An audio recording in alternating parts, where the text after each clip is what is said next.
1 minute to serenade you. You know that, as you already said, that it's not until you have children, but you see, you have a community of people who are in your tutelage, people who you have raised, people who look up to you, people whose life you have impacted positively. And truly speaking, because being a father is extremely very spiritual and it is an office that he who thinks fit should occupy with function. You have functioned in this dimension. So we say thank you very much. But Thank you. on behalf of everybody, I'm sure I'm speaking in the minds of everybody. You have done fantastic. You have Thank you. reawakened us in that we never imagined. That we thank you. Thank you. And an Thank you. honest prayer for you, like every father desires that their children manifest their full potential and purpose. That your children will manifest that. Those who you have honed and grown. You'll see us and you'll be proud of us. That is my honest and has always been my honest prayer for you. Yeah. Thank you. Thank you so much. Okay.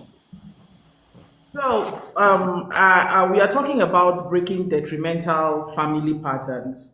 I think I feel very honored that we are speaking about this on Father's Day. You and I had gotten, we had a conversation. We're speaking about who a father is. And I said that masculinity is under very great attack.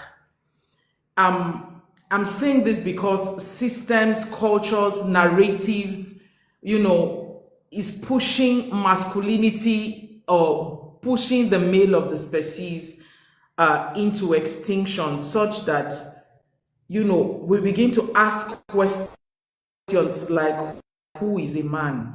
In the past couple of days, I've been asking, who is a man? And I have settled for a definition. People would like to say that a man is a provider. Sorry, I'm not talking about, I'm linking this up to my topic. A man is a provider, a man is a leader, but we should ask questions like, what is the man providing?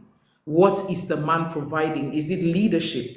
Is it material value? Is it emotional value? What is the man providing as a father? Today is Father's Day, but I like to see a man as a creator. I like to see a man as a creator. I like to see a man as the Godhead. You know that I believe that so many things are going wrong because so many men are not operating in their offices. Because either they are stifled by what society has made them become, and either they have accepted to settle for the barest minimum. If you come from where I come from, when a man can produce you with food, he will tell you he has picked his bills.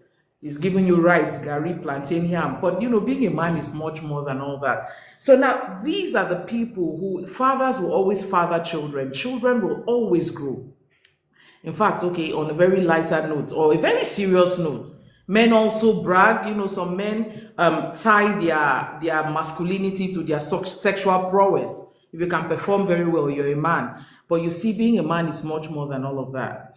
And it bothers us who are very interested in children, who are very interested in tomorrow, about the kind of fathers that are raising the children that we have.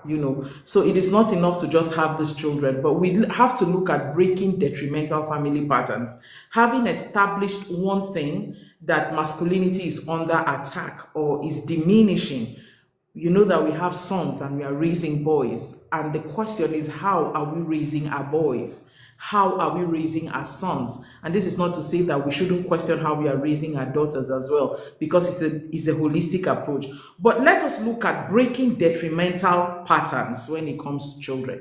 A lot of us were born into situations. Mr. Femi has spoken extensively about some of these things. A lot of us are born into situations we are not pleased with. And when I teach, I like to use myself as an example. I am not the proudest of the background that I come from, but there's a lot of positive. But there are a lot of things that I said, look, this is not going to happen in my own life as a person. This is not what I'm going to conform to. This is not what I'm not going to accept this. And I will not take you through my personal journey of the things that I have done to dissociate myself but I'll give you a little bit of examples. In my family, for example, I have women, I can point out women who are of marriageable age, but never got significant others, never got partners, never got spouses. My elder sister, whose marriage I admired a lot, when I was a younger girl, the husband died mysteriously. I don't even know how he died. Somebody, in a festival, they shot a gun in the air, and of all the people in the festival, the bullet decided to rest on him, and that was how his life ended. So there are things that have happened that I am totally nothing. But it took me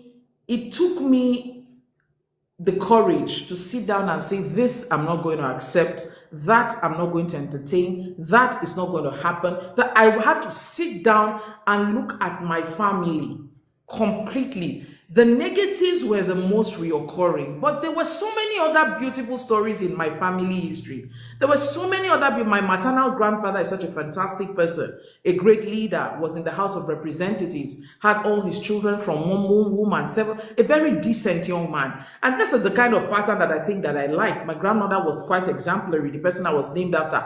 But looking at it, generally speaking, the predominant occurrences were occurrences that were not pleasing. And now, I'll give you a little bit of explanation. Now, when we look at all of this, I have children today. I'm a mother of children in their numbers. But then again, it is not enough for me as Dynamiri to say I was able to identify negative sequences, negative patterns in my family and cut it off for myself. If as a mother, if as a father, intending or currently one, you could liberate yourself from some of these things, it is not enough for you to stop with yourself. It is an experience to pass on to your children. Because one of the greatest mantra that I uphold is that every individual is an active participant in the process of the greatness of their lives. As a mother, I will not leave greatness for my children. My children will have to make the choice of becoming great. My children will have to decide to function in the degree that they will manifest greatness. My children by themselves will make choices. And that is the same thing with you. That is why I always tell people, when you're ready to have children, you must always write a vision.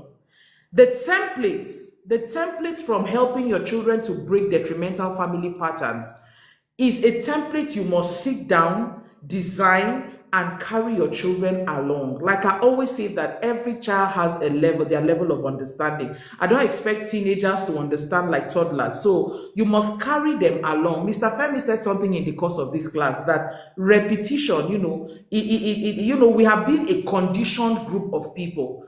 We have been conditioned. Some people are born into a family where there's lack of motivation, and these people just grow up naturally not to be motivated. Some people are born into a family where there is when once you get civil servant job, it's very common in Nigeria. I want to put this boy in civil service. They feel that that is an achievement. When you become a director in civil service, that is an achievement. That is a model that a lot of families operate on. Some people have in their families, you find out that there is a particular sickness, hypertension, diabetes, which is one of the most recurrent. You find out that they have that kind of thing. You just finally find that people are lethargic, people are lazy, no motivation, settling for the barest minimum. Even your choice of husband is not even directed. Even if it's, so long as it's a man with a penis and he comes to ask for your hand in marriage, that is okay. So you see that we settle for the barest minimum sometimes because there is no family template.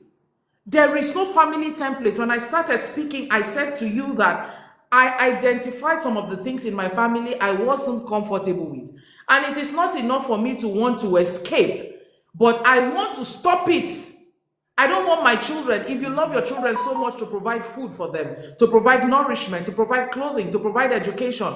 You should love your children enough to break them off from detrimental family sequences, family patterns, and all of that. Mr. Femi had already taught, of course, you all know that your DNA can be formatted. But you see the truth of the matter. Let us not completely use spiritual approaches even to address psychological issues. Some issues are highly psychological, are based on mindset.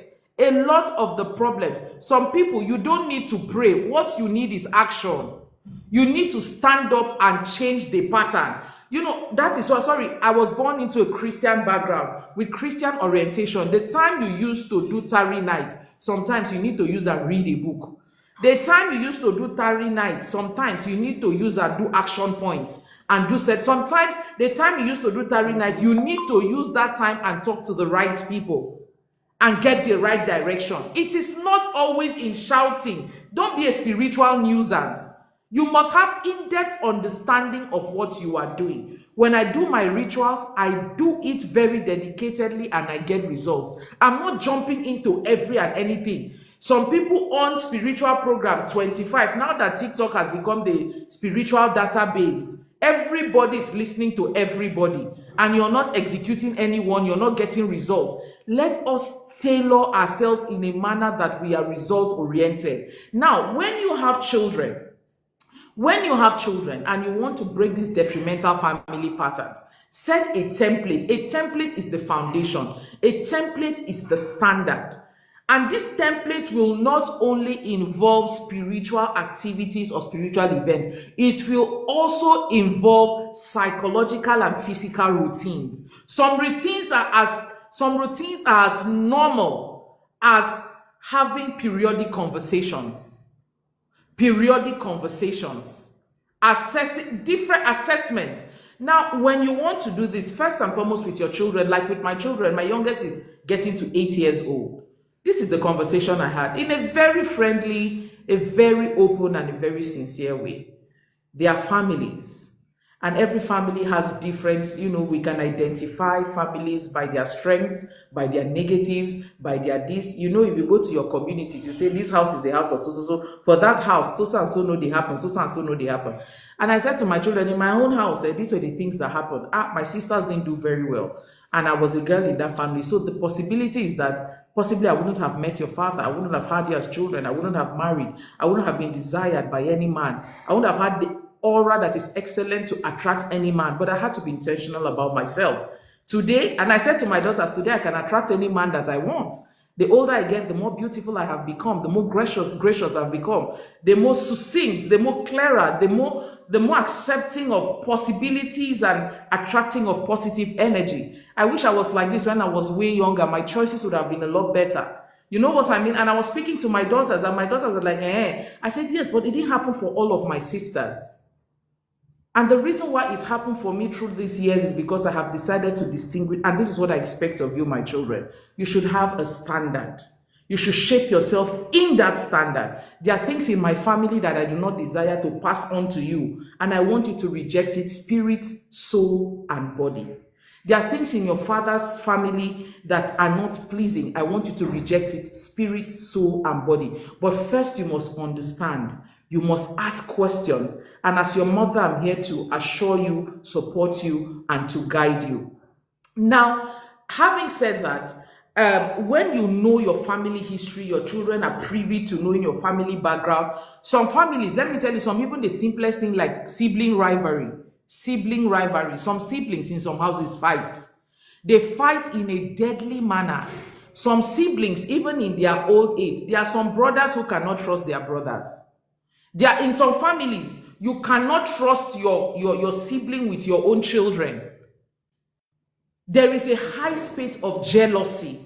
There's evil. There's wickedness. I'm coming to all of that. Some people are safer with outsiders than with their own siblings in some families. You know what I mean? So you see the sibling rivalry, very family toxicity, extremely. So I'm not trying to say families don't have issues. So you see, some of these patterns we have to align them. When you go, you have to look for the sake of your children. Some families suffer extreme poverty. Maybe you have one person that has tried to get a little bit of breakthrough, a little bit of success, a little bit of direction, but it doesn't go as far as it goes. It's not significant, so to speak. So you see families with all of this. Some families, you find that even the men that come for themselves are, not, some of the things that are not pleased. I don't want to go on and on and on. Those things that are a problem within the family circle that you have grappled with, and you have no desire to pass on to your children. It has to end with you. Somebody has to be the priest to stand in the gap. Somebody has to be the priest to be the bloodline breaker. So there was a time that, I have WhatsApp conference calls with my cousins. And we all know these things. And because we are trying to chart a new chapter, it's a program that we are undergoing. So the same thing with your children. So now, when you do that, you have to curate a family vision and a family plan. Those of you that have children, you have to curate a family vision and a family plan. In my family, Our vision and our plan is circled around the spirit of excellence. I picked the word called excellence. Excellence is the vision of my children. Physical, mental, spiritual, emotional, and social excellence is the vision for my children. So when you strive to do something as a child within my household, the vision is excellence. And so because the vision is excellence, when we do anything, even when we speak with ourselves, we strive to be excellent. We do not settle. And because we have that vision, let me tell you what it has done since we established that vision. And that vision is a statement. It's like a mantra that guides the children, as simple as you see it. Since we had that vision, even in their interactions outside of the house, the guiding principle is excellence. The guiding principle is excellence. If you are an adult, I don't want to tell you how many times my children come to report to me because they expect a lot from seniors or from elders. So when you speak with them beyond the excellent standard, they have to come and ask me, Mommy, but this is an adult. Why is he conducting himself in this manner? You want to break family pattern, you must curate a family vision/mission. I have given you the example of my own family vision. The family vision that I have for my children and I is the spirit of excellence. We are excellent. Our vision is to be excellent spiritually, physically, mentally, socially, emotionally, and otherwise. There is no time on this life I would have broken down the 5 tiers of this excellence for you, but I've just given you that you must form a vision. Now, what is a mission? A mission is centered around your actions, your doing. Look, life is for the doers. You see me, I admire the consistency of even a foolish person more than the words of a very intelligent person. If you're intelligent and you're not consistent in your action, then there's a problem. You will not register results. Now, what mission?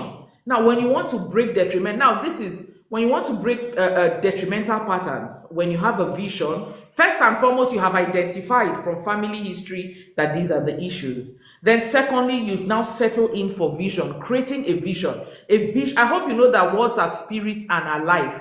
Then you have a vision. That vision becomes the guiding principle, even in your parenting judgment. Even in your parenting judgment, and it helps you not to settle for the barest minimum. And when you do that, mission simply means that your activities, your actions are tailored around your vision.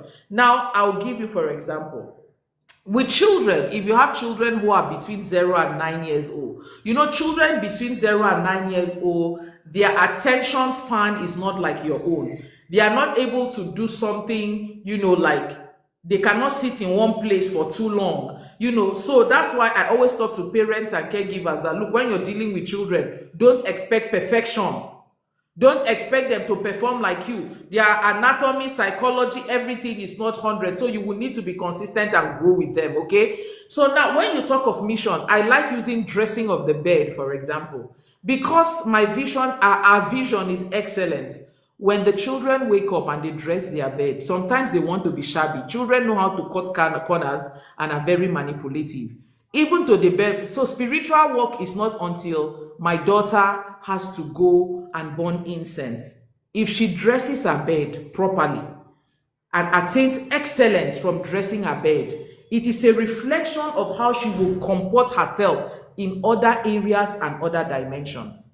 Look, I don't need to carry my child's exercise book and look. When I walk into her room, I can tell you how she has performed during the week. When I open her cupboard and I look at it, I can tell you that this child, I will tell her that I don't need to check your AC. If you cannot keep your bed tidy, there's no how you will cross your T's and you will dot your I's. Because those are the little details that will amount to an ultimate picture. So sometimes you see some men will meet a woman and you like this woman, she looks good on the inside. But when you marry her and come to your house, she's doing upside down. The details. You have to start raising your children. You want to break family patterns. You want to break family patterns, detrimental family patterns. You have to start paying attention to the details.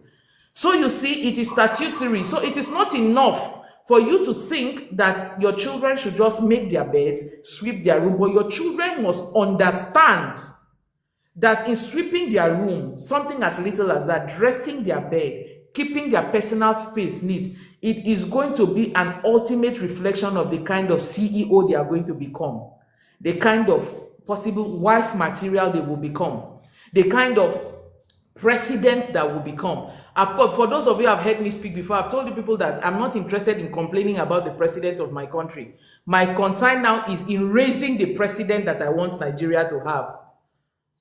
I want to raise the president. Look, the president, the future presidents of this country is in your houses. The future ministers are in your houses. The future commissioners are in your houses.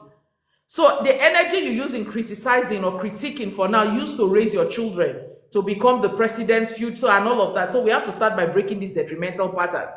You understand what I mean? How will your children perform in public office? These are questions you should begin to ask yourself. So when you curate a family, a vision, and then your mission, all of your activities are aligned with your vision, what you do next is you establish a family structure. Now, let me give you when I wrote this down about a family structure.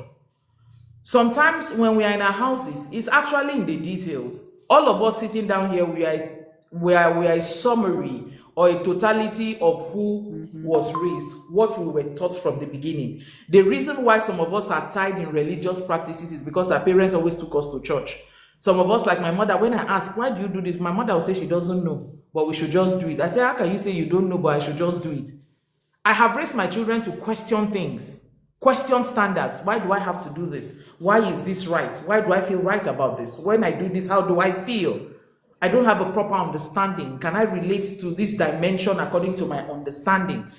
Your children are not zombies. And in Nigeria, we run an academic system that is highly detrimental. 6334, 20 years of a child's life in a school that doesn't teach you holistic development is very detrimental. It's like a waste of time. So personally, as a person, I only give the educational system, the educational curriculum in Nigeria like a 30-40%.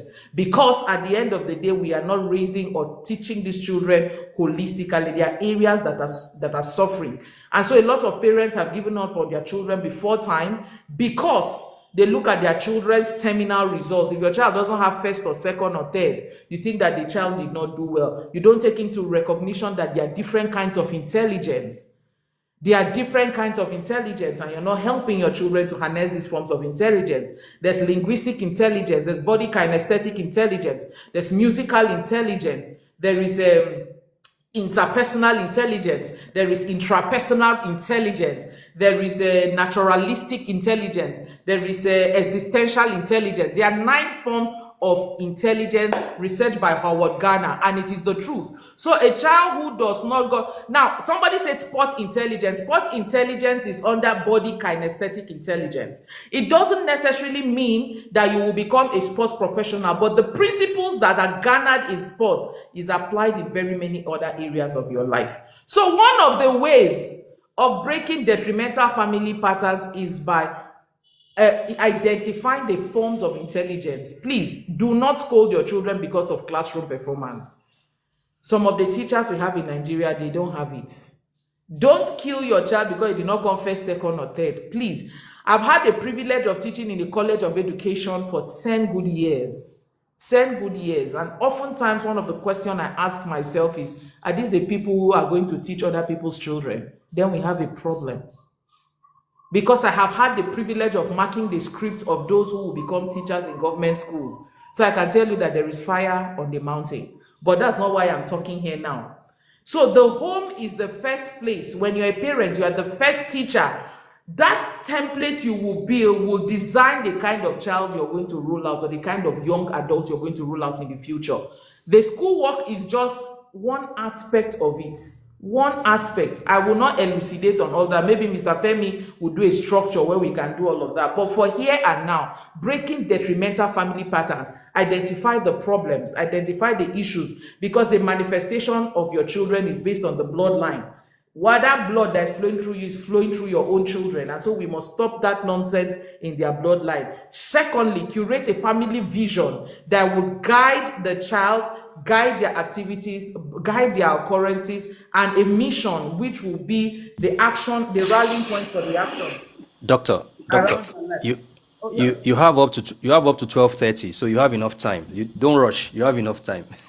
Oh, okay. So, sorry. Okay. So, thank you. And please, for those of you who are listening, don't say that I don't have a child. Please, having children is not about the mingling of body fluids. Before you catch a woman and say you want to have a child, please, I beg you, you must take all of these things into consideration. When I started, I spoke about the fact that masculinity is under siege. Today, we hear things like men. I mean, look, I feel so sorry for men. I feel so sorry for how we raise our boys. I feel so sorry for, it is still in our ancestry. Mr. Femi, I'm sure you are aware that, the black people, one of the things that is tied in our ancestry is slavery. They said that, where slavery is part of it. So you see, when a black man becomes very rich and feels he has broken free of any form of slavery, the first thing he wants to do is buy a Bugatti. He wants to buy a Rolls Royce. He has to show you he has arrived. That's how we show that we have arrived. Garnering brand names that we don't know, having excessively big things, now wearing the best. You see me, I'm of the soft life gang who I like good things.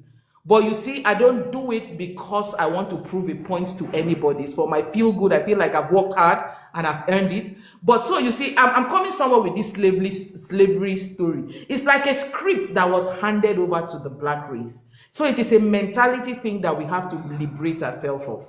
You understand? You don't need, your liberation should not be in the expression of how much Bugatti, Rolls Royce, and unnecessary things you were able to garner. That is why when our political leaders get into office, they steal and steal for the 10th generation. Some of these people don't even end up seeing all of those things. So we should ask ourselves a question: what script are we handing over to our sons? We break this down to a family structure in our houses. What are our sons seeing us do? We are defining fathers as providers. In raising your sons, what kind of men were in your bloodline, in your house? Did your fathers treat your mothers rightly? Did your mothers perform as they were supposed to perform as mothers? These are the things that format the DNA. These are the things your children, these are the kind of things that we have happening in children's lives. Children are picking up the debris in the bloodline. And as I said, the negatives will speak louder. A lot of us are bleeding and we are raising children, and the blood that we are bleeding is going to speak very loudly at the kind of children that we raise. I have often said to anybody that cares to hear, and I'm saying it to everybody on this life, I want you to join me in this covenant. Listen, I have no business raising useless children. My children will not be useless. Say it after me. My children will not be useless. Say it after me. My children will not be useless. When I started working with children, people say, Diana Mary, some children would just be like that. They would just spoil. They would just become anyhow. No. My children, you know why I have the confidence to say that? You know why I have the confidence to say that? Because I am putting in the work at spiritual level, physical level, emotional level, and mental level. My children are bloodline breakers. If they come here, they will tell you, they will break and shatter those negative patterns. They have no business with negative patterns. Build a structure. Build a structure. I started with siblings. What is a structure? They can give the command. My daughter will give a command and say, this is not it. This particular one you're saying, we weren't taught this one. There's nothing to say, this is how your father, no. They will challenge the status quo. They will challenge, build a family structure. I built the 7 pillars of structure in my home. Love. You see love, L-O-V-E. I want to share you something, love and kindness. You know, there are some people in their older age who are at the mercy of strangers. May you not have children or see or impart in people's life and your kindness comes from a total stranger. There's this debate people put on social media that children are not a retirement plan. And in my mind, I say these people are talking from a place of ignorance, total ignorance. We do not invest in our children because we think that our children should become a life support for us. But you see, become financial staples for us. But you see, in your older age, there is a support that you need that children and the people you have raised are the ones that should give to you. You know, may somebody you did not raise not be the one to cover. May you not be at the mercy of somebody you did not raise.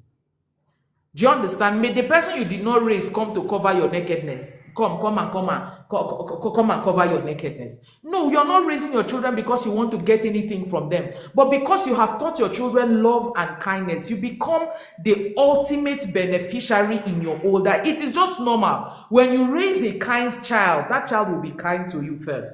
When you raise a child that has love, that child will love you. When you raise a respectful child, that child will respect you. When you raise a decent child, that child will represent you properly. When you raise a child who has a voice, that child will speak even for you. It is simple. One of the ways to break detrimental family patterns is that when you have built a structure based on love, teach your children. They are not, when you see your children fighting every day, you lock them in a room, say fight till you kill yourself. You think you're joking. You think it's a joke. They will fight till they kill themselves. You must teach your children. There's always, children will always have squabbles, but uphold the teaching of kindness and love. Look, if you cannot find succor within your siblings, I don't know where you're going to find it. I don't know where you're going to find it. If you have siblings who were there when you were born, who saw you in your childhood, and who will still be there when you grow older, you ignore a teaching as important as love. Let the structure of your teaching be based on love. I have a desire. Now, I share my story because I believe that God, those who God has healed, those who God has restored, should be bold enough to lay bare their scars for the healing of others. So when I share my stories and my personal stories, not because I want to show myself to you, but I want you to learn that it's something that's happening in my own life, has happened in my own life. So you see, when I teach my children things about love, it is because I will not always be here. And even in my grave, I want to be happy that my daughters and their brother, they are upholding the tenets of love, that they can come to each other in their low moments and speak to each other and not feel alone in this world. And not feel alone in this world, that they have somebody, you know, that they have. There are times my own siblings look up to me. Sometimes I want to stand, not that I am not tired, but because I have siblings who need to look up to me, because I have children who need to lie, and I have the grace to be strong. You know, I sometimes I want to cry. Sometimes I take myself to the room and I want to cry and I start laughing. It's not in my DNA to be weak, I'm sorry to say. You know, but I like compassion. I like a good life. So I teach my children every day to love themselves, to be mindful. How do I teach them to love? It's not by carrying a very big book. In simple things, when we come to pick you from school, I don't expect the eldest of them to be seated in the car when the smallest is still in her class. She should be mindful of the fact she has to check on the other person, pick the other person up and get into the car. That is love. That is kindness. The fact that they can be there for each other at a particular time, cover themselves. The fact that they can hug themselves gives me a lot of pleasure. Some people in their homes, in their backgrounds, they don't even know what affection and empathy means. Teach your children affection and empathy. When you sit down in family, I'm coming to the family, the extended family structure. May your own nucleus in the extended family structure not be a laughing stock because you people don't know how to work together. Every family is a microcosm of an extended family.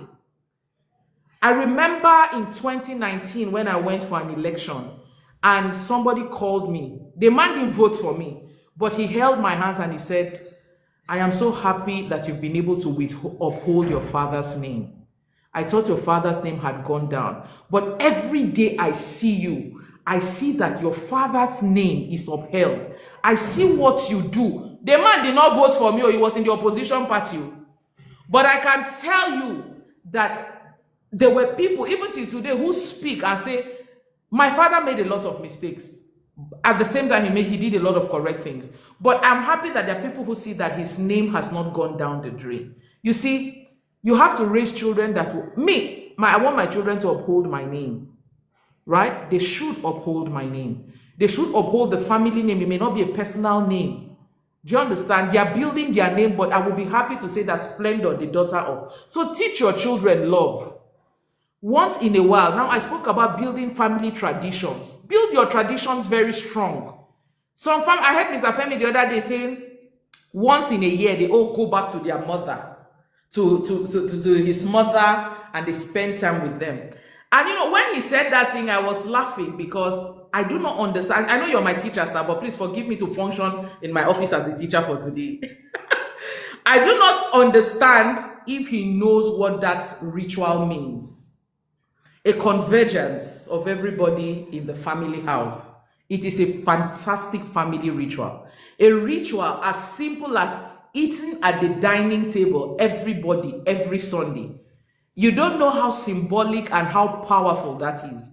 That is a melting point where you can make declarations, revisit your standards and set new standards. Where you can, that is when you will know who is losing weight, who is not losing weight, who is doing well, who is not doing well, where you can do your checkups. You see that monthly ritual.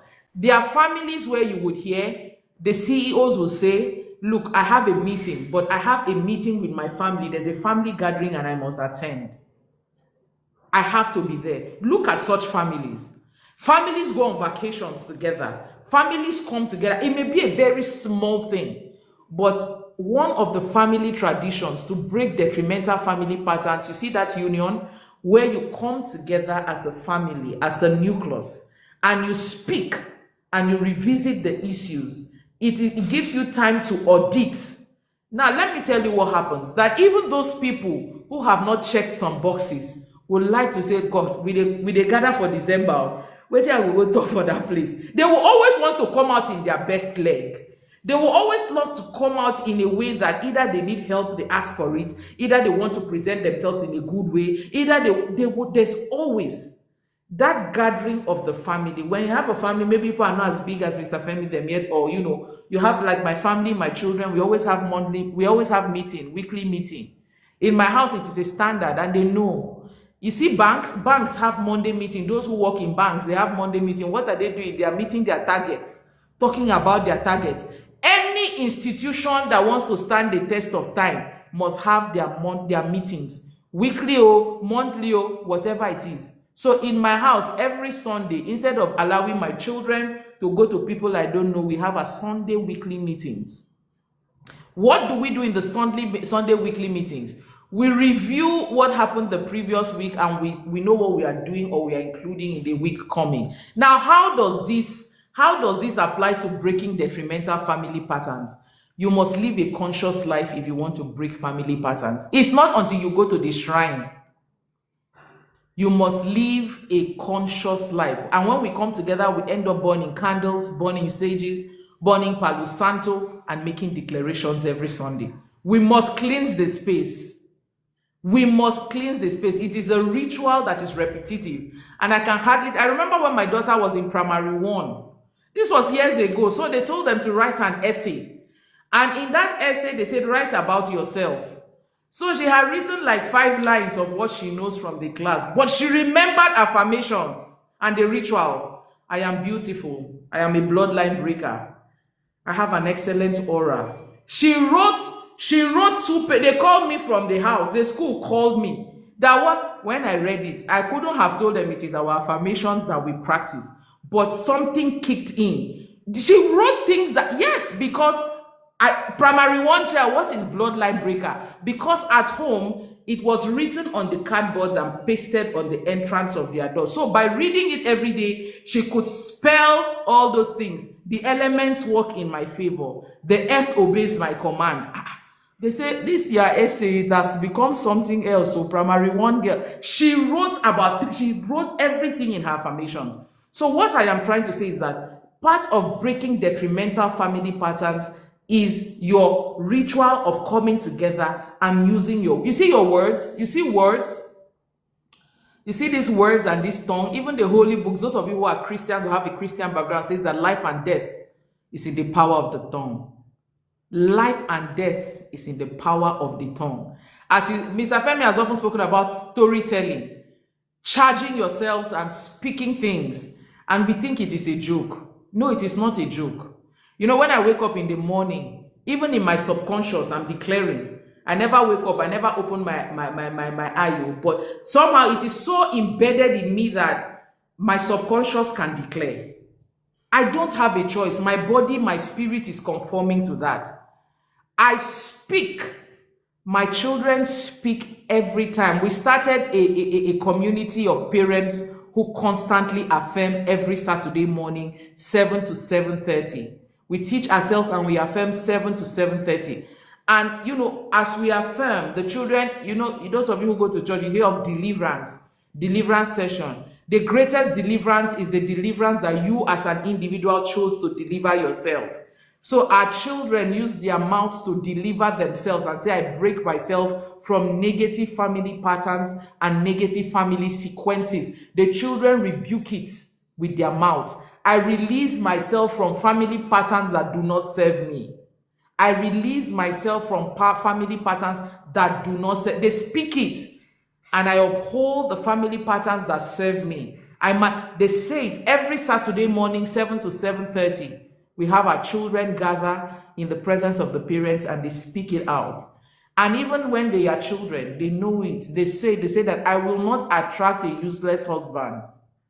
It's not me. My daughter says it. It's not. They say it.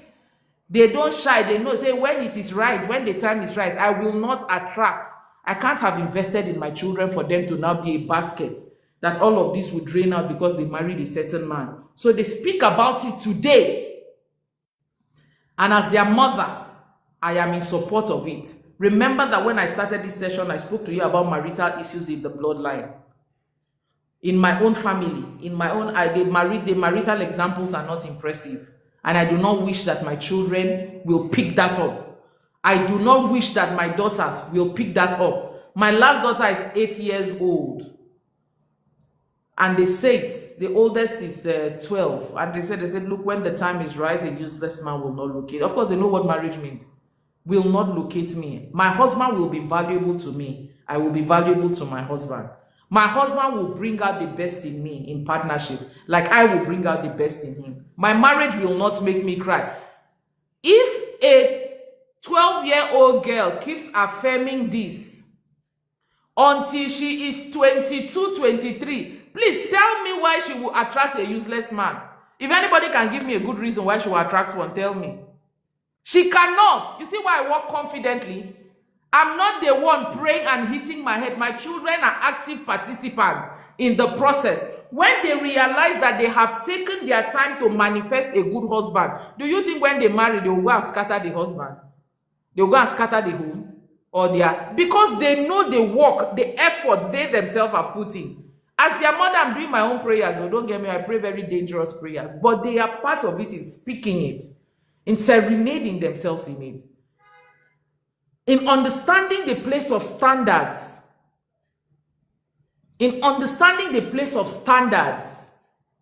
using their words to raise altars that will serve them,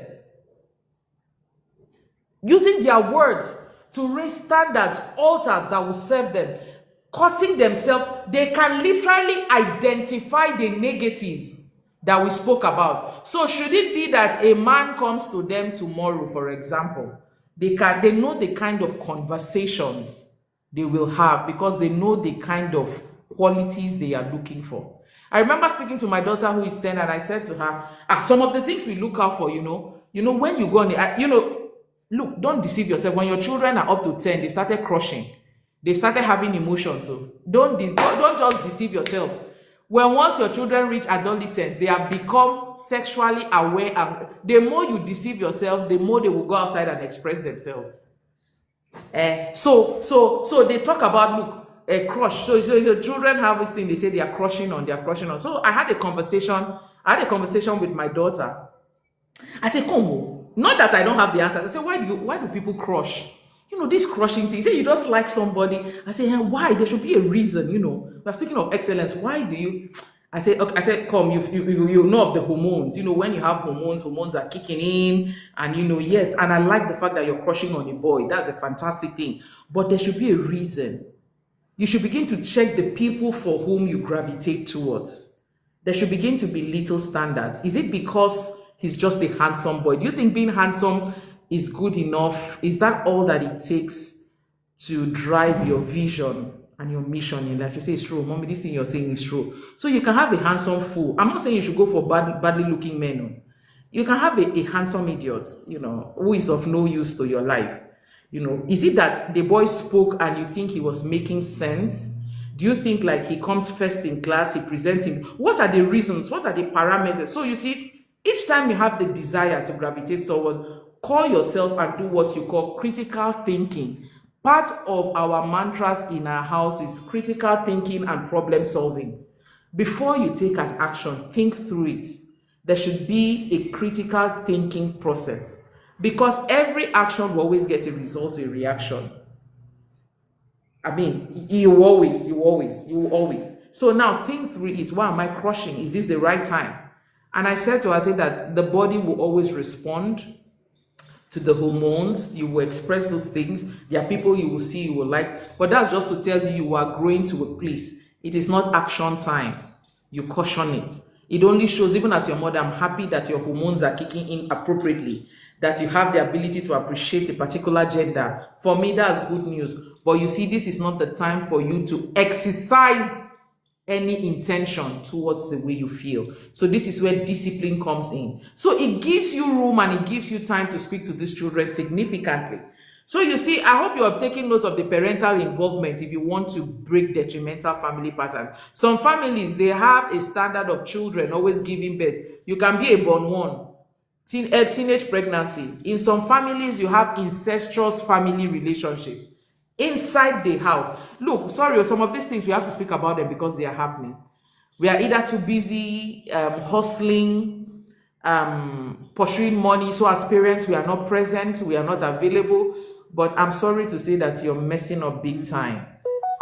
Incestuous family relationships, siblings. Do you know that that is introducing a negative family pattern? If you check some families, they have sexual intercourse, brother and sister, sister and brother, sister and sister. You have all of those things. That is inviting foul spirits, negative causes. You think it's a joke. It is all in the foundation of how you raise your children. When you do not teach your children sexuality education, your children have the capacity to introduce, if they have not taken it from the bloodline, to introduce a cause through sexual relationship with their bloodline. It is a normal thing. When you see children that are born of siblings, they have a genetic disorder. Google it. It's not normal. In one house, stupid things are happening. In one house, your nanny is introducing your children to stupid things. That's another topic, sir. When you're ready to start having children, the kind of help you bring in, the age appropriate, you know, you should choose the help you get. That's another topic. We'll talk about it some other time. But for now, you must check that either the children that you have will help in breaking these family patterns, or they will introduce family patterns. They will think that it's okay. Certain children, fathers with children, even in certain families, some of the boys, I always reference the boys because today is Father's Day. Single mothers, if you're listening to me, I love you and I bless you. You are doing a fantastic job. It's not easy. But the moment you become a parent in the capacity of being a single parent, there are so many things you must take into consideration. Your emotions are valid. Your relationships are valid. But you are not allowed. It is detrimental. Let me not say you're not allowed, please. Forgive me, I take that back. It is detrimental for you to have intimate relationships before your children. Relationships that are not leading to a marriage, or that will end up. So in 2023, your son saw you with a man, and you introduce this man to your son as your partner. Then in 2024, he will see another man. In 2025, he has seen another man. What do you think becomes of that boy? What do you think becomes of your daughters? Except a relationship is gearing towards marriage, except a relationship is ending up in marriage, please, as a single parent, please keep your relationships, intimate relationships with the opposite sex, or what your sexuality, keep it away from your children. Your son will be in tatters to see another man who is not his father with you. You're messing with the boy. You're messing with that boy. And even when you are ready to be with another man, you must go through the order of making the child understand why it should be from a place of love and honesty. That is another teaching that we should teach people who either you have split or you have gone your separate ways, how to handle and relate with children in that kind of relationship. Or if you are a father and you are married to your wife and you want to go and see your side piece, which is part of the irresponsibility of this generation, you carry your son in your car or your daughter in your car, so you take him to somewhere else with another, and he sees you disrespect his own mother who is in the house. And when that child grows, subliminal configurations, you are messing up with the children. You are caging them in confusion, and they think it's okay. There's a problem. There's a problem. So you see, some of these introductions, by our actions and our inactions, we can introduce them. So when you're not ready to have children, or you're not ready to commit into raising your children, please be careful. So having said that, so family traditions and family patterns, we must set positive family traditions and positive family patterns if we want to break away detrimental family, whatever. There's this tradition that people have. For those people who are the first daughters, you know, they call you small mommy. Please, when your children are children, allow your children to be children. Play with them. Let them play. Let them have breaks. Let them roll in the mud. Let them paint. Let them jump. Let them shout. Children are not adults. Don't set unrealistic expectations for your children. But in that stage where they are, you can teach them. They can absorb little by. It's just like you don't learn everything. You go from nursery, primary, secondary, university. That is how it is with parenting, one step at a time. The results are not instantaneous, but I can assure you that over time, you're going to see the results. I started from here. Identify the issues in your family, first and foremost. Curate a vision and let your mission and your actions be surrounded around your vision. And that vision should help guide to the new direction where you want your family to go. Do you want your family to be a family of billionaires? Being a billionaire is not through mouth. Your actions should guide it. So allow your children to express themselves in the place of the 9 levels of intelligence. Be it sport, skill. Teach your children money. I was speaking to a friend of mine who has money. I said, have you taught your... He was telling me that when a family is wealthy, by the 3rd generation, the wealth will be squandered. I say, it's a lie. You are not teaching your children about money. Some of you, your children don't know what paying tax is. There are 7 pillars in society. Please read it up. 7 pillars in society. Government, media, education. Teach your children. Some of you, your children don't read the news. They don't know what's happening in the news. They don't know. They don't know what's happening in the news. Teach your children money. Teach them that every responsible citizen pays tax. Teach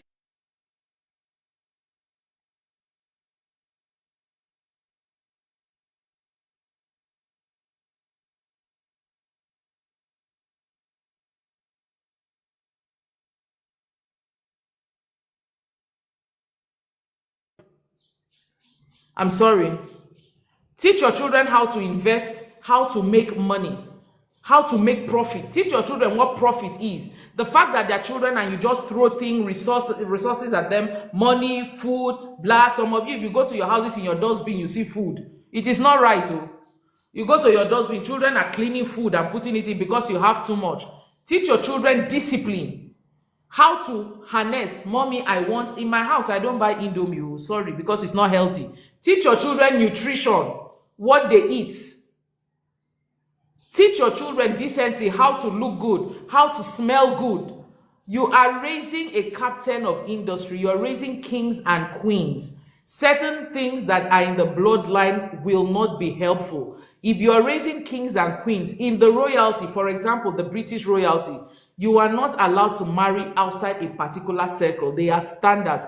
Teach your children their standards. Those are the traditions that you're supposed to uphold. Those are the traditions in your template you're supposed to build. So that means your daughter knows that when she meets a particular kind of man, this is not the kind of man I'm taking to the house because he is not befitting of the standard. That means that in building your standard, that template, it must be a realistic and you know, elevated standard. You must have conversations to know that, feel the pulse of this man. So that means that if in your generation people were bringing mad people home, your daughter is not bringing a madman to the house, or your son is not bringing a mad woman to the house, an anyhow person. You know it because you've told her that template. She knows that this one is only here that this thing stops. In fact, she's not continuing with the friendship because of the possibilities. There's somewhere that we are heading. So that means that she's also looking for somebody who matches her spiritual, social, mental, and all the other ramifications. She's looking for somebody who matches the template. So you are giving your children a template to run with. When you sit down to design this template, it's not a template that you should build when you're eating shawarma. It is a template that you have prayed about. You have had your rituals about. You have known what you are doing, so that when you present it to the children, they know that it's not the one that when they come, but mommy, it's a matter of love. I told my children the other day, it's not a matter of love. I told my children, I said, when we were young, we used to tell our parents, but I love him, I love him, I love him. It's a lie, oh. It did not serve us. Oh. Some of us went and love people that have psychosis, people that are not mentally okay. So you must choose your battles and know your problems. You must know what you're doing. You cannot say, I love him, love him. You go and marry ASAS. You now have SS. So if you've not taught your children about even genotype, it's a problem. You must teach them. They should not stumble upon it. Then you have a family with everybody in sickle cell. You think it's an easy life? No, it's not. It's painful. It's heart-wrenching. Something that a simple decision, a simple action, simple information would have helped you salvage. Simple. So when your children leave, they are not just leaving for you, they are leaving for the bloodline. They are leaving for the family. They are leaving for a name. It is not happenstance that it is not happenstance that your children were born into your space, that they carried your bloodline. Now, my children are not here, but you see, personally, as a person, I said, every child deserves a champion. You must be the champion for these children. First, you must stop the negative pattern.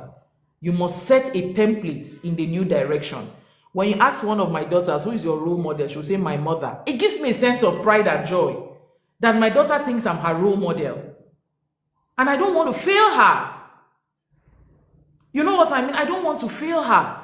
Because she must have had her reason why she chose me to be she thinks I'm a role model. She has her reasons, which I've heard.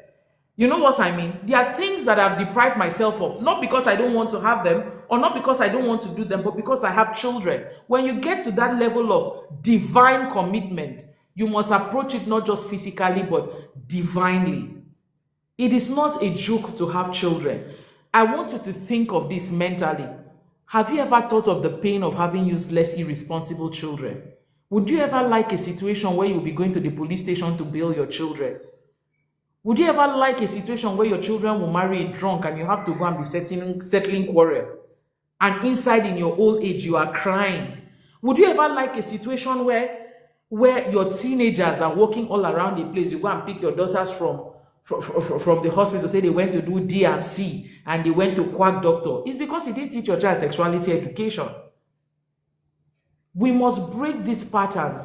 Every parent must be well informed. That is why, with the permission of Mr. Femi, we have our FemDoes for children, because we must constantly remind ourselves that, look, children are human beings and they have their vulnerable moments. When I come and I attend Mr. Femi's session, I am equipping myself so that I can be enriched enough, so that I can download. Because as a parent, it is not good for you to bleed on the children. By bleeding on the children, I mean that, you know that sometimes as a parent, when you're broke, you shout on your children differently. You're bleeding. Do you know that as a parent, when you're going through emotional trauma, even when you're having problems with their father, you vent on them, you're bleeding. I beg you, when you're bleeding as a parent, just cut yourself off first and heal. Don't introduce any toxicity. Those children are not the one that send you to marry the man that you married, that is stressing you. They were not part of that bargain. So you should know as a parent when you are bleeding and when to stop. Or as a leader, there's a very good example. Two examples I want to give you. Bill Clinton was a fantastic president.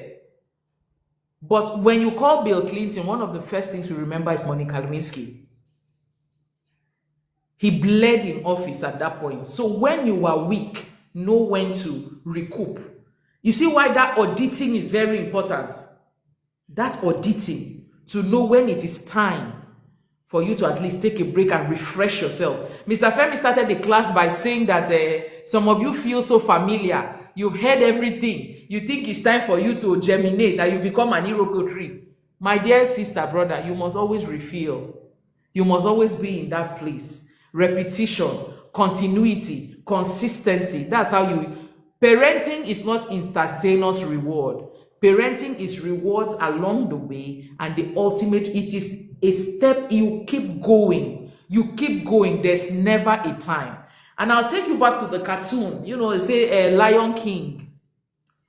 When Scar killed Mufasa, the king, and his son Simba had to run away. Simba ran away and he went and met is it the warthog or the bush pig and the meerkat? So they were serving him maggots and caterpillar and vegetables, but he was a lion and he was always singing in the jungle. He was always singing, behaving like other animals, exhibiting the qualities of other animals. It took his father, Mufasa, to appear to him in the pool of the water, to awaken the greatness in him. Then he went back to Pride Land, and that was where he had his first role. Listen to me. As a parent, it is you who will awaken the greatness in your child. As a parent, it is you who will set the trigger. If you leave your children to the bush pigs and the meerkats, they will make a vegetable of them. And then why did you have them?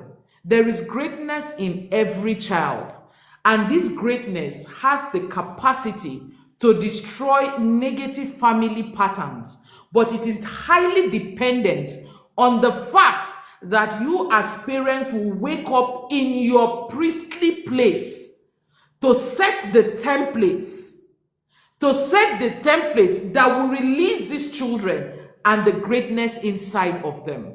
And that template is highly dependent on how informed you are. That template is highly dependent on how divinely oriented you are. That template is highly dependent on how audacious you are. That template is highly dependent on how determined you are. All of this will begin with you. All of this will begin with you. Look, listen to me. It will begin with you. You are the trigger. You are the trigger. And so you have to sit down. Those of you who have a Christian background, it says, write the vision, make it plain, so that they that read it will run with it. So that they that read it will run with it. What templates are your children or is your child running with? What template is your child? Those of you that want to have children, who have children, what is the template your children are running with? That's the question I want to leave you with. What template are you running with? What is the vision that you have crafted? And in this vision, that's where the deliverance lies. The deliverance from negative family patterns, detrimental family patterns, is in that template that you design. How you design it is a process that possibly we have to sit down and look at, because it's a very big thing. So now when I'm talking about these things, it's a lot. It's a lot. And it is a continuum. It is not a one-off thing. And I want to ask you, if you have a template, congratulations, you have to revisit that template. You have to revisit. I want to share a story with you, a personal story. In 2022, I didn't know how my life was going. I didn't understand, and I had to be very intentional. So I used to pray. I would wake up and I would pray. Before my father died, my father said he wishes I was a man, and I said to him, no, I don't have to be a man. Being a woman is too powerful. Why would I want to be a man? But he was speaking to the dimension that he understood culture, that sons were the ones that carried the father's name. So in 2022, I didn't like how my life was going. So I decided to go very spiritual, because I have always known that the power lies within me. And I started praying. And this is how I used to pray. I said, maybe I used to pray before inside my room. So I used to pray every night outside under the moonlight. I didn't even know that the moon was divine feminine energy. I didn't know all of that till I met Mr. Femi. I would just go out in the night. And do you know how I used to pray that prayer? I used to pray that prayer stark naked. I had reached the level of frustration. I will take off my clothes in the moonlight and I will pray. Now, my daughter observed that this woman always wakes up at a particular time. She could hear 3 a.m., 4 a.m. One day I was praying outside. She had tiptoed and she was now looking at me. I noticed, but I didn't do anything. Then she ran back. The second day, I did the same thing. My daughter removed her own clothes and came outside and joined me under the moon. It is one of the most beautiful pictures of parenting I have. Do you know that before that month ended, we were 4 naked women praying under the moon? It became a ritual. They didn't know what I was doing, but I had to explain to them because society is conditioned to think that these things are evil. I was giving myself back to the universe the way I came, in my nakedness, in my emptiness, and I needed a feeling, either how to be their mother, either how to navigate my life in a way that I will influence them, but I had to allow them join the process because your children are active participants in the process that will change their lives. They were not praying for, they were praying for themselves. To the little things. My little daughter will say, God, help me to be able to wash my plate when I eat. Because she didn't like washing her plate. That's how she knows how to pray. That's what she knows. And it became a ritual. I'll tell you the second, and we prayed. And from 2022, have things changed? I can tell you that things have changed drastically. Do I hope to stop the ritual? Please, no. So you see me here, I pray very dangerous prayers when I say that. When I met Mr. Femi, did I stop the ritual? No. But the teachings have made me realize that I was doing something from divine intelligence that I didn't even know could harness, could bring results. Those of you who know, okay, a few people who know, I like to plant. I like to plant flowers. I plant a lot. I can't stay if you want to kill me, put me in a place where there's no plant, I will collapse. If I go to somewhere, even though I'm traveling to another country now, I will cut a plant. When I go there, I go and plant it. Now, I have learned, because I'm raising children, to allow the energy of growth in my space. With every plant that grows, it is not a joke. I don't know how they grow. It is God that created it. I allow growth in my space so that my children can grow. And so I take care of my plants like I'm taking care of my children. Mr. Femi taught us a sigil. My sigil has a plant in it. My sigil has a plant in it. And upon my sigil is the inscription of all my children's names. Because my wish for them is that they should grow and they should thrive. And I keep nurturing that plant to the degree and the passion that I want my children to grow. I change the plants depending on the seasons. So you see, growth is an essential, and my children know, I have taught them the culture. It is embedded in their mind that they should surround themselves with growth. They should surround themselves with growth. They should surround themselves with growth. So I am aligned with the energy, the plant energy of growth. And if I gave you a camera, I have a garden practically in my space. You know what I mean? So these are some of the things that we do. Yes, you have plants, but I'm just sharing intentions. So I'm not just growing plants for beauty. I'm growing plants because I'm aligned with the energy of growth. I'm aligned with the green energy, the lush. Like when the spring equinox started, one of my daughter's names is Flourish. I told her this is the time to just, this is your season, flourish. You know, flourish, come on. And everybody was so excited. You know, we are excited for the season. I saw you teaching and I was like, look, the spirit is truly in tandem. So Mr. Femi, I hope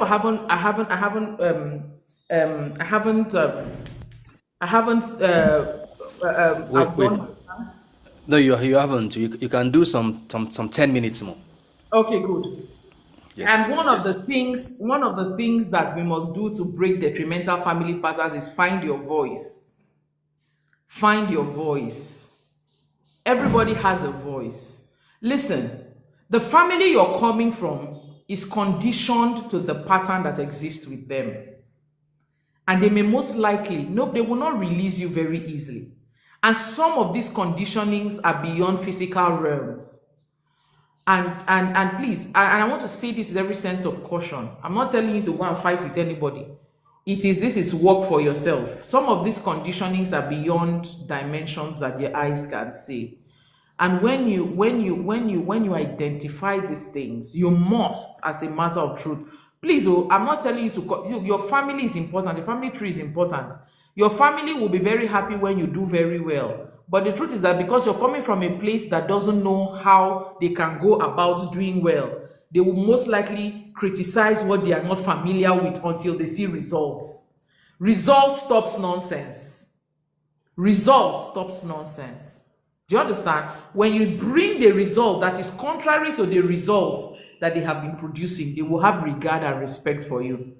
Utmost regard and respect for you. You cannot keep doing things the way you used to do them before and hope for different results. That is why your template is the new model that you're going to run with that will give you a different kind of result. So when you find your voice, please use your voice. It is not to go and be arguing. Your voice is not to go and argue with your family members. Hey, I'm tired of this family. No, that's not. It doesn't work. It's not in making noise. It's not in cho according to social media. Your voice is in your affirmations. Your voice is in your declarations. Your voice is in your actions. Your voice is in your actions. Do the things differently. Your voice is in the actions. You don't need to go and be making noise. Look, when you tell your plan to people before the results come, the tendency is that it will not happen. Don't make noise. Your voice in the place of your affirmation, in the templates that you write out, in the things that you have decided to do and pursue it up with action. Your actions, your events, your writings, your decisions, your mind changing, actually, that is your voice. You know, when I say, like when we started the affirmations, I said something to the parents that attended last Saturday, that I'm actually not looking for, we are not looking for a group of people that even if I was the only one, I'll still do my affirmations, because I'm coming from a place of understanding that this is good for me. I'm not waiting for a group of parents to come and rally around. If you like, come. It's not my child you're praying for. You're affirming for your own child. Your children are affirming for themselves. So I'm not in a place. That's why I have never really come out to want to. No. It is for the people who know what is good for them.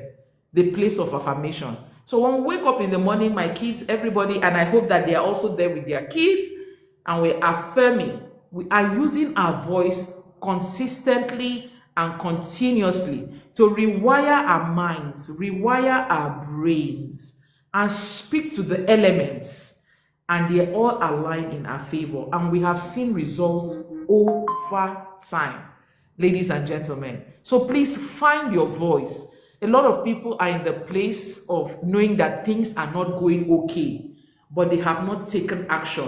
A lot of people are in the place of desiring a different result, but the truth of the matter is that they have not taken the actions, which is their voice, to activate the results that they want to see. A lot of people are crying, but they have not cleaned their faces to say, this nonsense will happen with me may not happen for my pikin life. Oh. This nonsense will happen with me may not happen for my pikin life. Oh. I was raped, but my child will not be raped. I was molested, but my child will not be molested. I've never made a certain financial impact, but my child will go beyond this point. I don't have the ability to attract beautiful things, but it will be different from my child. Do you know that in changing your children's direction, you're also changing yours? It is impossible for me to be different from what I wish for my children. I have to be the perfect model for that. In availing yourself to navigate your children's life or help them navigate their lives, you are also shaping yourself in a way that is fantastic and is pleasant. Truly, we don't have time for nonsense. The tribe, Mr. Femi, the tribe we are raising, we don't have time for nonsense. We don't have time for nonsense. As you see me, I'm Mama Billionaire. I don't have time for nonsense. My kids are great. And it is that greatness that I want to see. I am excited for it. And I hope that everybody that joined this life is excited for their kids. In case they have never felt like this, I am calling on them to feel charged, to be energized, that this community has a community that is raising children for greatness. The change agents we want to see are the children that we are raising. The change agents within the next 5 years, 16 years, 17 years, 20 years are our children. So our children will do the same. We are changing status quo by speaking to the future, changing the direction of our children. Our children will not be submerged in these nonsensical routines. They are breaking free from shackles, they are delivering themselves, and they are rewriting their own destinies. I have no business having useless children. See my hand up. I don't. I've cut myself off from that. I have responsible, beautiful, resourceful, valuable individuals as my children. Thank you for the time, Mr. Femi. God bless you. Wow. Thank you so much, Dr. Diana. People are saying, let's not stop. Continue. This is the best Sunday school yet. I don't know if we can take maybe 1 or 2 questions. Can we? Yes, Dr. Diana, can we take questions? Okay, so because this calls for, I'm sure some people would have some questions to ask.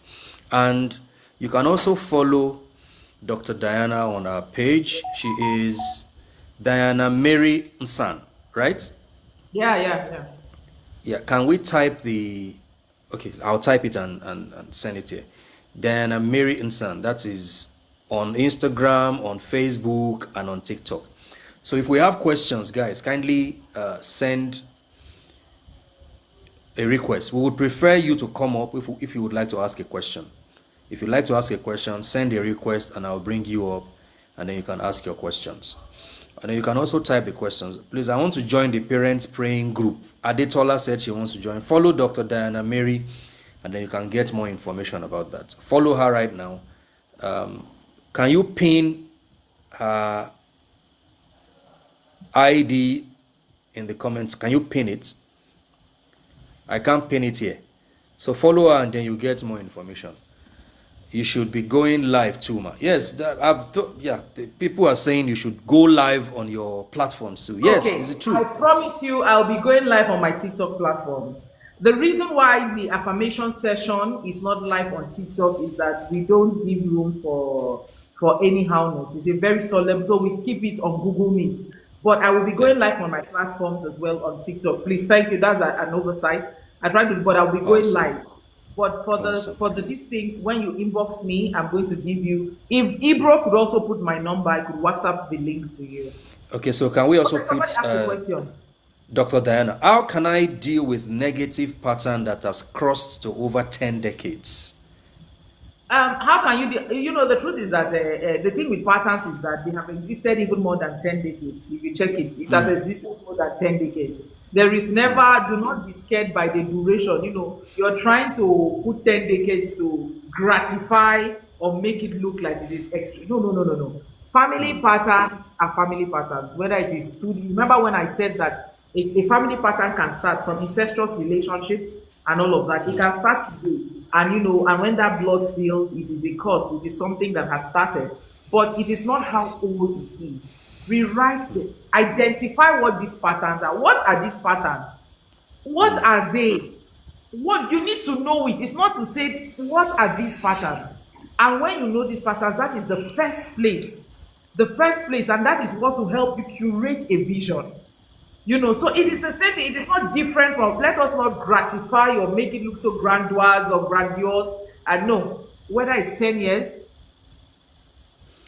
So finish this question first. Finish this question first, doctor. Just finish the question first. Okay. Will you answer? Tell me. It is not, please listen, it is not that it has happened for 10 decades. You were not in existence for 10 decades. 10 decades is about 100 years. So how did you know it existed for that long? But the moment you can identify it, you can identify this pattern and you want to break yourself free. Listen, let me tell you something. I have worked with women who, by virtue of what I do, women somehow are in the purview of seeking for it, because a healed woman is a woman who can raise children. And and this women will ask you questions. Where was I going? Women will ask you questions like, um I've lost my trail of thoughts. But anyway, let me go back to the 10 years, the 10 years this thing. So you cannot say that for 10 decades, your family has been going through this pattern and you have been there, you've seen it, you say, okay, good, this is where I was going to. So when women come, one of the therapies, one of the measures we use in helping women going through stress relationships is separation, not divorce. Sometimes you need to separate yourself from a problem so that you can address it. Even in Exactly. marriage, even in marriage, separation. Now, when they say that a woman has her own room, it's not because she doesn't love her husband. It's not because she doesn't love her husband. There's a level of separation that helps you address certain issues holistically. So, first and foremost, identify the problems, isolate yourself from this problem. If it is a tradition that you always have to address or attend to, separate yourself from it. Draw your template, curate a vision, and activate it. And it is going to work. Face a new direction. If you've been working on this line, divert. It is not rocket science. Spiritually, physically, mentally, and otherwise.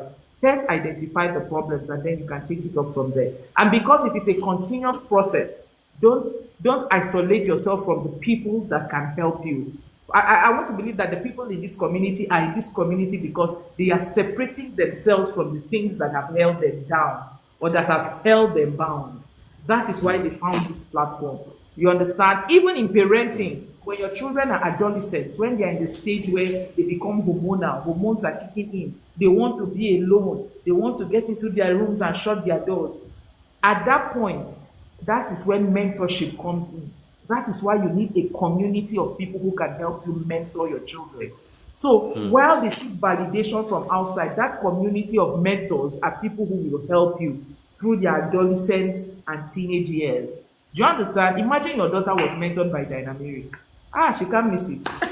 By the grace of God. So somebody asked, is the affirmation group for mothers alone, or can ladies with sunglasses join? That's what she said. Meaning, As long as they want to become mothers. The truth is that if you know better, you will do better. You don't wait until you get. If you know better, you will do better. You will do exactly. better. If you do better, you will do better. Traditionally speaking, in African culture, when the young girls were ready to get married, in the area where I come from, they send them to the fattening room where they teach them some of these things. They teach them. So it is not until you have met the man and married him and then you have children. No. If you want to become a mother and you're desirous, it's not until you biologically have a child. You heard Mr. Femi saying it. It's not until you biologically have a child. Some of you are classroom teachers. You're with people's children. Some of you are aunties. It's some children who have been delivered from abuse. It's not their mother that saw it. It is the aunties in the house that saw it and said something is not quite right somewhere. Some people are elder sisters. So it is not until you have your biological children. You are a mother. You have the feminine energy. And so, yes, please, you're by all standards. You can. Awesome. Thank you so much, Doctor. Someone said, okay, this kind of questions, I honestly don't know how to answer them. But someone said, what can he do? Because nothing positive is working in his life and family. I usually don't know how to answer such questions, but maybe doctor can answer the person. It says nothing positive is working in his family. I think that you're settling too much on negativity. You know, I think it's the same thing we are just saying here. What actions have you? Okay, now I think this person should be audited. Let's audit. I don't know who the person is. Okay, you know that nothing is working in your family. So what have you done? What actions? I want to know now. Maybe because it's like when you're pouring water on the back of a duck fowl. So what have you done? Nothing positive is working for you. What have you done? Where are you right now? What actions, what steps have you taken? So this is where we just talk about man. This person needs one-on-one. He needs to talk to somebody. It is not on a platform like this that you can address some of those situations. Thank you, Lady Lords. Can you send me a WhatsApp message She said her elder brother just passed away in the Caribbean and she plans to call a family meeting breaking course. Can you send me a WhatsApp message? Ibro, do you still have, I have a number, but I don't have access to my phone now. Lady Lloyds, do you have a number? Okay, please send her a message from, so Lady Lloyds, I would reach out to you. Don't worry, I would reach out to you so we can treat this offline. I want to Yeah. understand, can spiritual husbands stop? Can spiritual husbands stop a girl from marrying? Doctor, over to Spiritual you. husband. No, no, no. See, I like, okay, the concept of spiritual husband. I've heard people speak about it so much. I was speaking with a friend of mine the other day, and I said, right from when I was a young girl, I've never experienced, I don't know what this spiritual husband thing people speak about. And I am not going to underplay those people who say that they experience spiritual husband, spiritual this. But yeah, I believe that this is what I think, that a girl who wants to get married will get married, and nothing will stop you, please. For your Yeah. spiritual husband experience and all of that, I don't know how spiritual husband functions. I don't know. I am so spiritually energized. In fact, me, I am a spirit on my own. I'm an entity on my own. And I think we should all grow to that dimension where these limitations are not permissible. Avoid, being trapped in certain things. Avoid it by all means. But marry, please. Why won't you get married? What's your spiritual husband? It boils down to something you said when you were teaching.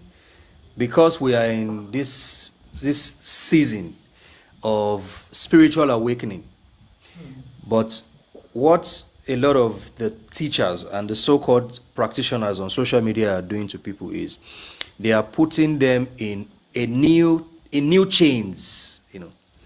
They claim that these people come on social media to come and tell people that you should resist your religion, but they want to become your new slave master and your new slave mistress. So all of the spiritual husband, spiritual wife, blah, blah, blah, not that these things don't exist. There are entities, that might want to impose themselves on you in the metaphysical realm. But your goal is to exercise your authority as an agency, as somebody with sovereignty, such that, the events in your life are not predicated on, is the reason I'm not married is because there's a spiritual wife, there's a spiritual husband. Yeah? If you do that, you are giving your energy to something that is not serving you, and where your attention goes, energy is going to flow. So no spiritual wife or whatever can stop you from getting married if you want to marry, because this is not about spiritism, this is spiritual awakening, right? Yeah. Doctor, I don't know if you I have think, something to say. Mr. Femi, I think that the answers to these questions have been everywhere. When you say Yeah. you are the source, listen, everything works to my advantage. Nothing is permitted to stifle me or limit me.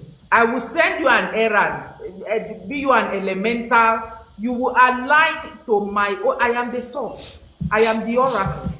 You know what I mean? So I think that people should get to the place of knowing that, as you said, there are too many teachings. We should be careful what we are listening to, where we are bowing ourselves to. Particularly on TikTok, everybody is talking, but please choose who you're listening to. Rise above some of it. Everybody is a means to an end for some people. They really don't, they would like to see you in this position. When you go and meet them, they will tell you they can liberate you, they will collect from you, they will keep going. They want you in that place of subjection. Yeah. How will they be able to wield their authority? Please, if you want to marry, you can marry. The choice is yours.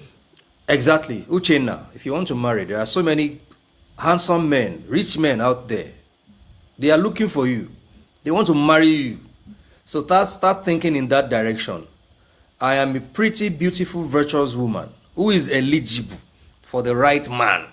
That's who you are. Right. Okay, someone else said, good teachings. I am 30 years old now, no marriage. What do I do to increase my aura? That's the question. Ha! What do you do to increase your aura? You know what? The funny enough is an interesting question. People ask me this question. Your aura. I want to let me say something you can relate with. Lifestyle. Let me just leave it at lifestyle. Mr. Femi has given a lot of teachings, a lot of things you can do, a lot of auditing, a lot of rituals you can do here and there. It is, I mean, I followed Mr. Femi for a while. He spoke, you see, this thing about auditing, we take it for granted or we take it very lightly. This is maybe one of the inbox questions that, because for everybody it is peculiar. Aura, increasing your aura, or getting an attractive aura, something that people can relate to. It relates to everything, even to your self-presentation, even to the way you present yourself. Several times you've heard Mr. Femi say things like, you go and visit a man at 10 p.m., you're eating 2 wraps of fufu and okra soup. A man will chase you away, will not look for you. It's part of it. It is not, don't take it too high. Let's look at your decorum. How well do you come correct for starts? How well do you come correct? But I must say, I must point that it starts with the mind. The mind, it starts with the mind, your spiritual exercise, your acknowledgement of the place of God. Release the things that do not serve the purpose, your aura. Release the things that do not serve your purpose. Even the way you look, even the way you smell, even the way you, everything, it is an embodiment of so many things. The etiquette of being a woman, you have to learn it. You have to attract. You already have it. You have to attract. You cannot be a woman and you're not attractive. I find it is problematic. You cannot be anyhow as a woman. You just stay like that. You know, it's not pure. You know, so there are a lot of things in the dimension of, you know, the rituals, the spiritual approach, and possibly some women, maybe some women need to learn etiquette. Maybe she should be recommended to the Soul Sisters group as well. Maybe Soul Sisters Exactly. Soul Sisters can Exactly. help with that. So Soul Sisters can help with that, you know, and you can get a personal mentor from the Soul Sisters who can take it up from there. Exactly. Thank you so much, Doctor. The person that said nothing is working, said nothing positive is working in his life and his family. There is an NLP coach, neuro-linguistic, someone with NLP certification who would like to help you, take you through the process of deconstruction and re-engineering your mind. So if you don't mind, can you send your phone number to the, I don't know, Ibro, can you send your WhatsApp number so that the person can send his phone number? If you are still here, if you are that person that said your life, nothing, I don't want to say the way you said it. You said that it should type the exact message you put. So retype the exact this exact comments that you posted earlier on, where you said that nothing is working in your life, so that, you know, we can connect with you. Somebody wants to help you. She is willing to have some sessions with you to help you. If you also want to join the Soul Sisters community, you can follow. Who do you follow now? You follow Dr. I don't want people to stress you. No, you can Dr. follow. Diana. I'll just refer you. Just type, say Soul Sisters. I'll just refer you to the group. I mean, is that easy? Is that Okay. easy? All right then. Thank you so much, Doctor, and I really appreciate your time and the fact that you are sharing with us from your wealth of knowledge. I'm very sure that a lot of people, everybody here has been blessed. Everybody here has been blessed. And listen, guys, we're having International Conscious Conference this year, and that is even going to be bigger.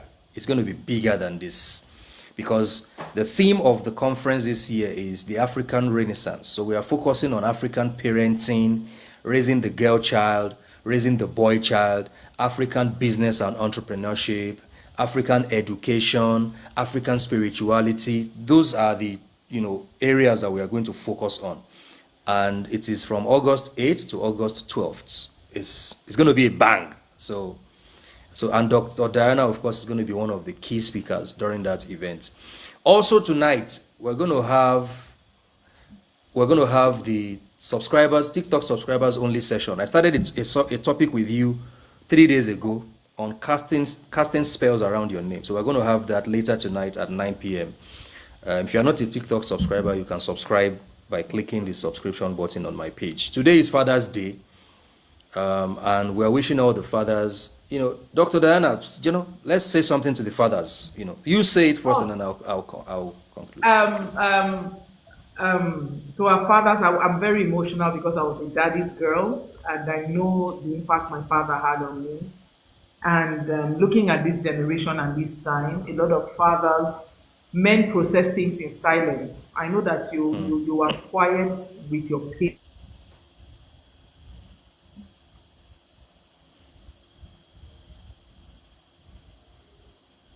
I think we lost Dr. Diana there again. Maybe she is receiving a call or Sorry, you carry a lot of issues that are burdensome. You think of the family, you think of a lot of things. For those of you when Mr. Femi was speaking, who want to get married, who want to settle down, who want to start businesses, and you've not been able to, there's the burden, but there's the joy as well. Today, I decree with my mouth the blessing of God upon you. I pray that the universe Ashe, opens up to you in multiple Ashe, ways. I pray that Ashe, those of you who have had desires, may it be met, may it be met, Ashe, may it be like water upon salt, and may Ashe, your doors be open. May the earth Ashe, hear your command. May you not be Ashe, less of the man that you were designed to be. And if your fathers, may Ashe, your children make you proud. And may you see the fruit of your labor. You will not labor Ashe, in vain. Are there men today? Ashe, The heavens are opened unto you, the universe is open unto you. You are loved, you are celebrated, you are blessed. There is love and there's peace on all sides for you. Dear men, I say that the stars, the sun, the elementals work for you.